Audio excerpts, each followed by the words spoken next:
that in present price is making candles jump, right? So on the other end of the spectrum, now when you see this bullish candle, are we anticipating that price is going to continue moving up from here, right? I'd say that it's going to be pretty hard because, yo, what's up? Oh, okay, mute.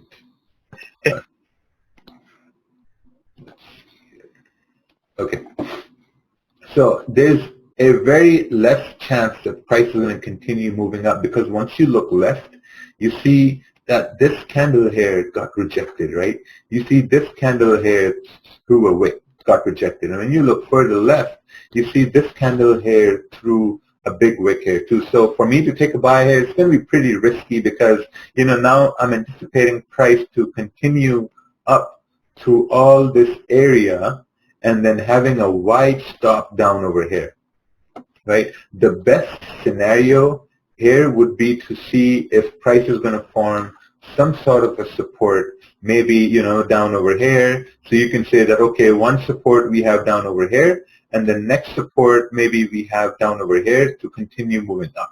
So in a way, you're saying that, okay, like, you know what, we're trying to form steps. One step is here, and then the second step would be up over here. But we're not sure what's going to happen. So basically what you want to do is you have to wait for a candle to close. So let's see what happens when we go to the next slide. We have a move coming down, right? Now, is this a trade entry? Is this a valid trade when candle is moving against you? This is not a valid trade, right? There's nothing saying that we are moving up or we are moving down because this candle is against us, right? Like if we're saying, okay, we're moving up, we have a bearish candle, so now, man, who knows, the next candle can also go bearish because now you can say that, okay, oh, we formed resistance and we're going to go down to this support, right? Or we can say, okay, you know what, this is probably going to do a retest and continue to move up. What's the probability that it's going to move up or it's going to move down? It's 50-50. Right?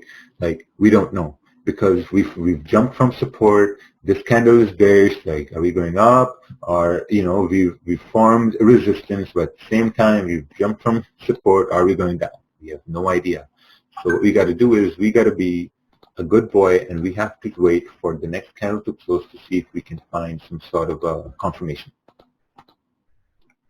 There we go. We have a bullish candle that formed like this. Now what do we do?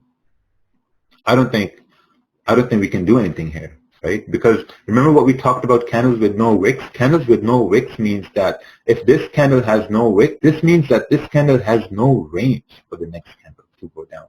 Or now if you're saying that, okay, we're trying to move up, where are we moving up? Because look, it's still throwing wicks in the same area. This gets really hard to trade, right? So when you enter a trade here, you have no clue where it's going, man.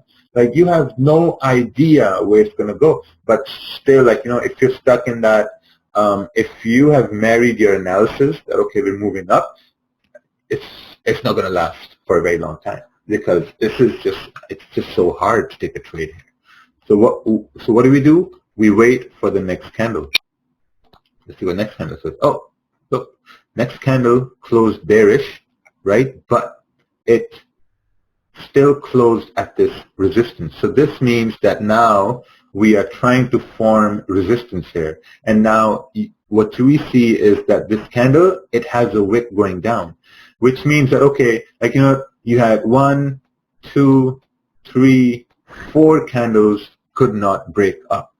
You had 4 candles that could not break up, so we're forming resistance, and now price tried to go down. It went below these candles, and it formed a wick. So this means that this candle has formed a range for probably the next candle to continue going down. So now there are 2 ways you can look at this as, right? Either you can take a risk by saying that, okay, we might want to place a stop above here, anticipating the next candle to move down, or what you can do is you can probably wait for the next candle to see how the next candle forms so that you can have more conservative confirmations. Ooh, big word there, conservative confirmations. Interesting. Okay, let's see here. We have something going in the chat. Is this webinar recording? Yes, it is.